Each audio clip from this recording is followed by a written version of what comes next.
코로나19의 핵심은 역시 중국입니다. 중국이 아니 궁금할 수가 없죠. 중국 전문가 모셔봤습니다. 용인대학교 중국학과 박승찬 교수와 함께하겠습니다. 어서 오십시오. 반갑습니다. 네. 워낙 중국 통이시다 보니까 일각에서는 중국인으로 착각하시는 분들도 왕왕 계시던데요. 한국분이시죠? 네, 이제 한국 사람. 네, 토종이신 걸로 알고 있고. 네. 자, 중국 얘기 들어가 보죠. 네. 네. 후베이성이 2개월 만에 봉쇄를 해제했다. 이런 소식이 전해지고 있습니다. 이 우한은 다음 달 8일부터라고 하는데요.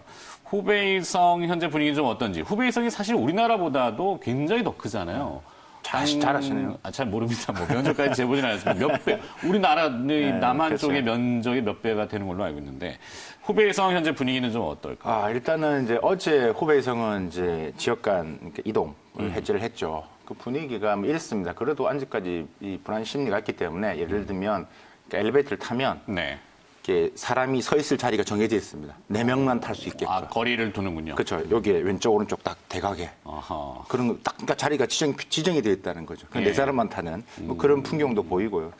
어쨌든 그다음에 우리가 제일 중요한 우한이 이제 4월 8일 날 이제 해동 해제를 한다고 하는데 네. 이런 걸 봤을 때 일단은 중국이 이제 코로나19 관련해서 이제 안정화 단계에 접어들었다라는 분위기를 이제 하는 시그널을 막 던지고 있다라는 생각이 들고요. 근데 일각에서는 좀 의심의 눈초리도 많이 그렇죠. 되잖아요. 네, 그래서 지금 뭐 그런 부분에서 뭐 무증자 부분에서 우한에서 당국에서 숨긴 거 아니냐. 무증상자. 네, 무증상자. 그래서 감염자가 한 4만 3천 명 되는데 이거 더하면 한 12만 명이 넘는데 이거 믿을 수 있느냐. 이제 그런 부분에서 일반 시민들도 이제 어느 정도 인지를 하고 있기 때문에 그래서 아직까지 조심스러운 부분이 있다.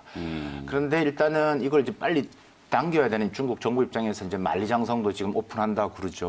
관광을 다시 얘기하는군요. 그렇죠. 그동안 봉쇄됐던 대중교통, 뭐 지하철, 버스 이런 것들도 지금 막 소독하고 준비 단계 들어가 보입니다. 근데 아직까지 이제 업무 복귀율도 지금 한 85 많이 끌어올렸다고 하지만 실제 이제 좀 들여다보면 아직까지도 조업률 한 85% 정도 되는 것 같고요. 그러니까 이러다 보니까 지금은 좀 사람들이 움직임은 있지만 아직까지 심리적으로는 조금 위축되어 있는 건 분명한 것 같습니다. 네, 아직은 조심스럽지만 서서히 좀 태동하는 정도? 네. 근데 이제 또 여기에서 다시 유입될까봐 그것도 걱정이 그렇습니다. 텐데. 예, 지금 가장 그 부분이 제일 크죠. 50명 평균 50명 정도 되는데 네. 지금 중국 내에서는 안 나온다는 거잖아요. 그다음 여기입되는 게 지금 평균 다 대부분 여기입되는 거기 때문에 그렇죠. 지금 뭐 우리 교민들 다시 들어가는 부분에서 뭐 보름 뭐 격려하는 기본이죠. 뭐 그래서 그런 부분에 있어서의 지금 매우 뭐 촉각을 세우고 있다라고 보시면 되겠습니다. 하지만 이제 궁극적으로는 어떤 선언적인 의미로 양회라는 것을 다시 개최하는 일정을 잡는다면 공식적으로는 중국은 코로나19에 대해서 어느 정도 잡았다, 승기를. 네. 이런 의미가 될 텐데 양회 분위기는 좀 어떻습니까? 양해 소리가 지금 그러니까 양해 개최 소리 나온다는 자체가 일단은 안정화 단계 접어들었다는 것을 의미한다고 제가 아까 말씀드렸지 않습니까? 그게 벌써 움직임이 일어나고 있죠. 중국 내에서 이제 분위기는 한 4월 18일, 20일 요 전후가 될 것이다라고 지금 이야기를 하고 있습니다. 그게 이제 암시하는 게 제가 이제 지방에 있는 여러 이제 또 관료들, 뭐 제 친구도 있고 많을 거 아니겠습니까? 네. 그러면 이렇게 얘기를 하면 이제 그러니까 전인대 보통 한 5천 명 정도가 참석을 하는데 지방에서 올라가는데 대의원들이. 네, 전인대 위원들이 이제 한테 가는데 거기에 5천 명 정도 하는데 전국에 다 올라오는데 그 가려면 이제 보통은 이제 그 4월 18일이면 그때 보통 전날 이렇게 가고 그러는데 네. 벌써 지금 이번 달 말 혹은 4월 초부터 움직이기 시작한다라는 거죠. 짐 싸기 시작했고. 네, 그 이유는 가서 또 격리를 해야 되니까. 지금 북경 자체가요, 엄청, 그러니까 초기 진압하는 상태처럼 엄청 방역을 열심히 하고 있습니다. 네. 지금 북경은 아시다시피 직항이 안 들어갑니다. 그렇죠. 그렇죠. 지금 뭐 칭다오나 대련 같은 데 주변에 이제. 들렸다가 들어갑니다. 그만큼 지금 그 의미 자체가 지금 양에 대해서 지금 집중화되고 있다라는 게 지금 시간에 나오고 있다. 관전 포인트 간단히 설명드릴게요. 네. 양에 두 가지로 딱 키워드를 정할 수 있을 것 같습니다. 어떤 거죠? 일단은 뭐 시진핑 주석 띄우기겠죠. 그러니까 뭐 인민의 승리다, 뭐 그다음에 코로나 전쟁을 이겼다 이런 게 아마 도배될 겁니다. 그래서 보시면 될 것 같고 리더십 띄울 것 같고, 그다음에 이른바 인민 영웅 이번에 도와줬던, 그러니까 여러 의료진들에 대해서 표창도 좀 이루어질 것이고. 대대적인 부상이 또 그런 있겠죠. 것들이 있겠죠. 근데 이런 부분에서 이루어질 것 같고, 두 번째가 결국 이제 우리가 1분기에 정체되어 있는 경제가 대한 이제 부양에 대한 이야기가 나올 것 같습니다. 근데 2020년도는 뭐 계속 강조를 하지만 매우 중요한 연도입니다. 공산당 입장에서. 창건 110주년인가? 아니요, 13호 규약의 마지막 연도고, 그다음에 2020년도는 샤오캉, 중국이 우리가 우리가 이야기하는 정말 전면적으로 소강 상태로 가는 그 원년입니다. 때문에 그 말의 의미는 공산당의 약속을 지켜야 되는 부분들이 있기 때문에 어느 정도의 정말 최대한도의 강도의 부양책과 통화 정책보다는 좀 재정 정책을 통해서 그러니까 5%의 GDP를 지키려고 하는 그 정도는 돼야지만 약속한 이 샤캉서의 전반적인 전변적이 되기 때문에 중산층이 잘 살고 따뜻하게 사는 저 14억 명이 중산층이 되는 사회, 그게 이제 소강 사회, 네. 그 샤캉서회라고 하는 것들이죠. 그래서 이제 그런 부분들이 여기에 대한 부분들이 내부적으로는 나타나지 않겠지만 5천 명이 모여서 하는 이야기의 핵심은 만들어야 된다. 그래야지만 당신들이 그 자리에서 잘할 수 있다라는 것들을 인정받는다는 네. 거겠죠. 자, 전 세계가 이 코로나19 때문에 사상에 볼 수 없었던 유례가 없는 그런 부양책들과 대책들, 양적 완화, 돈 풀기 이어집니다. 중국이 과연 여기에 동참을 하고 있는 것인지 의외로 중국은 좀 조용한 것 같은데. 그렇습니다. 이게 학습 효과가 좀 크죠. 일단은 대내적으로 지금 한 50조 위안, 우리 돈으로 한 8,800조 정도로 이야기를 하고 있는데 올해만 한 1,400조 정도 우리 돈으로는 풀릴 거라고 해요. 그래서 이걸 중앙정부 차원도 있지만 지방정부 차원에서 지금 많은 부양책을 하고 있습니다. 그래서 이제 실물 경제를 끌기 위한 것들, 그다음에 금융 자본시장 여러 가지가 있을 수 있었는데 일단은 재밌는 이야기도 많이 해요. 우리 경기도처럼 10만 원 소비 쿠폰 주는 것처럼 지역 앞에. 중국도 지역 앞에처럼 14억 명 전체에다 2,000위안, 그러니까 우리 35만 원 다 풀어야 된다. 네. 어마어마한 돈이겠죠. 곱하기 하시면 그렇죠. 어마어마한 산출이 안 됩니다. 제가 대충 해보면 한 450조. 네, 어마어마한 돈이 들어갑니다. 지금 그런 부분에서 지방 정부가 좀 움직이고 있습니다. 각 정부, 지방 정부별로 아까 말씀 체크카드, 소비 쿠폰, 문화상품권 해가지고 지금 진행이 되어 가고 있고요. 근데 전반적으로 이 부양책 부분에 있어서 아까 말씀하셨다시피 중국은 과거에 이제 인프라 투자를 통한 했던 그런 부분에서 그러니까 막대한 유동성 공급보다는 경기나 금융 사이클을 좀 막게끔 조금 촘촘한 좀 부양책을 하려는 움직임 같아요. 그러니까 좀 정리를 하면 여러 가지도 있겠지만 과거의 전통적인 인프라 투자보다는 조금 우리가 이야기하는 신형 인프라, 그러니까 디지털 차이나로 바뀌기 위한 노력을 분명히 할 것이다. 이게 중장기 중국 성장의 방향성, 그다음에 지금 경기 부양의 목적과도 가장 충족되는 것이라고 생각을 하고 있는 것 같습니다. 그래서 올해 아마 총 투자 금액이 한 1조 5천억 위안, 그러니까 전체 투자 금액 한 15조로 위안을 봤을 때 10% 정도 들어가고 있다라고 보시면 될 것 같고요. 네. 핵심은 7대 분야입니다. 그렇죠. 7대 분야입니다. AI, 그다음에 5G 통신, 그다음에 고속철도, 데이터 센터, 그다음에 산업 인터넷, 그다음에 전기차 충전 설비. 이런 7대 분야가 핵심으로 들어갈 것 같고요. 시가총액으로 보더라도 지금 이쪽 분야의 섹터에 있는 기업들의 움직임이 혹은 비중이 엄청 오르고 있다라는 거. 중국의 관련 기업들도 잘 봐야 되겠죠. 네, 그렇습니다. 네.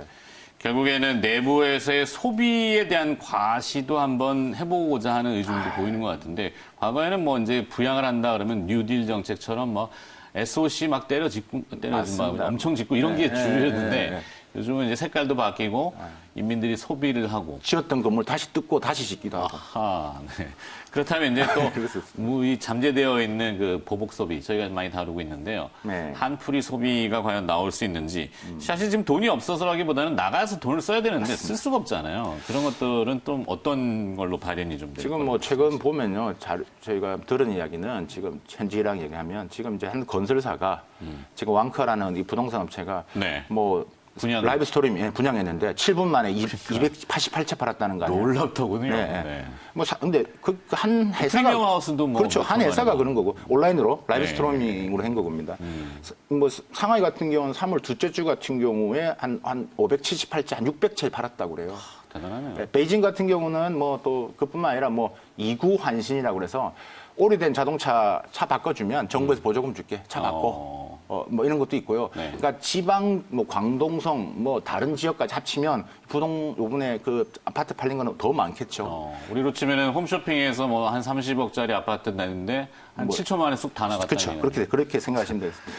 근데 이게 지금 지난 25일 날 이제 국가통계국에서 이제 정부 관료가 이야기한 게 있는데 이게 코로나 때문에 소비 수요가 억제된 게 얼마 정도냐. 그걸 수치를 한번 보니까 네. 한 1조 5천억 위안 정도 된다는 거죠. 이게 이제 1차 정도 추정치인데요. 네. 이게 이제 한 260조 정도가 안 나갔다. 못 썼다. 이게 이제 할 것이다. 거기에 보면 이제 자동차 아까 말씀드렸던 가구, 의류, 가전 이런 부분이 다 지금 뭐 30% 이상 빠진 거거든요. 떨어갔기 때문에 다.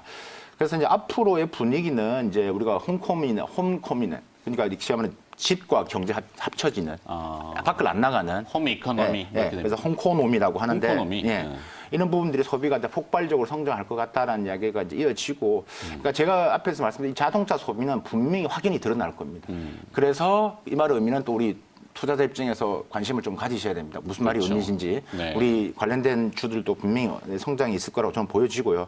일단은 소비 부분에서는 일단은 지금 1분기는 힘든 2분기까지도 영향을 좀 받겠지만 네. 일단 나가는 것이 아직까지 좀 두렵기 때문에 미리미리 준비해야죠. 그렇죠. 어차피 그 이후를 맞습니다. 보는 거니까. 그러니까 3분기 이후부터 적극적인 소비가 일어날 것으로 보여진다.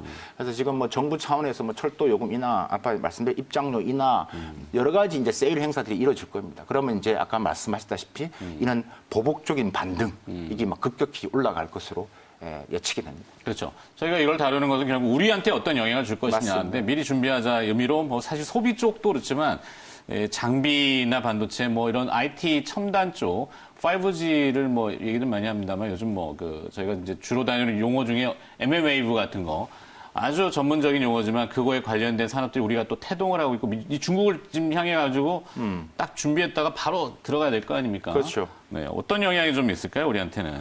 우리한테 부분에서는 지금 기업들 입장에서는 지금 제가 예전에도 방송에서 말씀드렸는데 좀 지금 산업의 변화의 스토리를, 섹터를 잘 봐야 된다. 네. 그래서 지금 일단 이런 부분에 있어서 중국이 좀 우리가 말하는 5G라든지 혹은 산업적인 B2B 비즈니스, 기업 간 비즈니스에서는 이런 것들을 입찰을 통해서 하는 게 많기 때문에 정부 조달을 통해 이런 것도 있기 때문에 네. 기업들 입장에서 거기에 대한 준비를 지금부터 하시지 않으시면 안 된다라는 것. 그래서 그렇죠. 이게 벌써 공개를 통해서 나오고 있기 때문에 좀 사전 준비 작업이 좀 필요할 것 같고 B2C 아까 소비재 같은 경우는 이미 진행이 됐기 때문에 이 준비를 위한 이제 국경 간 전자상거래라든지 이런 작업들을 좀 하시는 게 필요하다. 근데 많은 기업들이 지금 다 정체돼 있다고요. 네. 그러니까 이런 부분들, 그러니까 다 리스크로만 접근을 하시지 이걸 그렇죠. 이걸 기회로만 전화위복으로. 기회로 생각하시는 분들이 없다라는 부분. 그래서 이런 부분에 대한 좀 생각을 해야 되고 이런 방송에 자꾸 이야기를 좀 드리는 이유도 제가 그 섹터도 간접적인 메시지를 분야를 좀 말씀드린 것 같거든요. 그렇죠, 그렇죠. 예. 그러니까 일일이 다 설명드리기 힘들지만 네. 그런 부분에서 뭐 투자를 하시는 부분 입장에서도 혹은 우리 기업에 있는 부분 입장에서도 이런 부분들이 다 변화들 그러니까 이것을 만회하기 위해서 중국 정부가 더 많은 투자와 산업의 변화 또 이런 혜택들이 일어날 것이다. 네. 라고 이해하시면 되겠습니다. 중요한 포인트는 지금 잠재되어 있고 억눌러져 있는 것들이 폭발할 때 우리는 그것을 분명히 같이 노려야 되고 준비를 해야 된다. 네. 이 얘기죠. 자, 시간이 또 다 돼갖고 뭐 좀 얘기 좀 해보려고 하면 시간이 다 돼가지고 좀 일찍 나오시면 안 될까요? 네.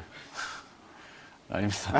결론을 좀 지어주십시오. 네. 미중 간에 지금 의외에 또 그런 복병도 있는데 네. 잠깐 그걸로 마무리해야 될 것 같습니다. 저는 이게 좀 가장 중요한 부분이기도 할 것 같습니다. 지금 미중 간의 문제도 있지만 이게 단순히 그냥 이슈로 끝날 것이 아니라 분명히 앞으로의 또 하나의 우리한테는 또 큰 문제로 다가올 수밖에 없다. 그러니까 이게 미중 간의 신경전이 이거로 지금 진원지 문제로만 끝날 것이 아니다. 무슨 말이냐면 진원지로 끝나지 않는다. 이게 나중에 우리가 지금 미중 무역 분쟁에서 1단계가 끝났지만 중국은 아마도 이런 핑계 저런 핑계로도 왜 지금은 중국이 아프리카 돼지열병 때문에 미국산 콩을 더 살 수 있는 필요도 없고 그렇죠. 지금 공장이 안 돌아가니까 에너지를 살 필요도 없는 상태입니다. 그렇기 때문에 분명히 이런 문제에서 이제 이행을 못하면 트럼프가 가만히 있겠느냐 그러면 또 문제가 될 것이고 또 미중 간의 전쟁은 더 커질 것이고 11월 달에 미국의 대선에도 영향을 미칠 것이다. 그럼 이거는 그대로 한국한테 영향을 미칠 수밖에 없다. 또 누구 편 쓸래? 그러니까 미국 편 쓸래? 중국 편 쓸래? 이런 프레임에 또 이제 갇혀갈 수밖에 있기 때문에 결국 더 나아가서는 또 우리 실물 경제뿐만 아니라 우리 금융, 자본시장에도 영향이 있기 때문에 이 부분에서도 우리가 좀 선제적인 접근 노력이 좀 필요하지 않나 하는 생각이 정세 판단을 또 잘 해봐야 되겠군요. 다음 시간에 또 한번 마련해 보도록 하겠습니다. 오늘 용인대학교 중국학과 박승찬 교수가 중국 이야기 또 들려드렸습니다. 고맙습니다. 감사합니다.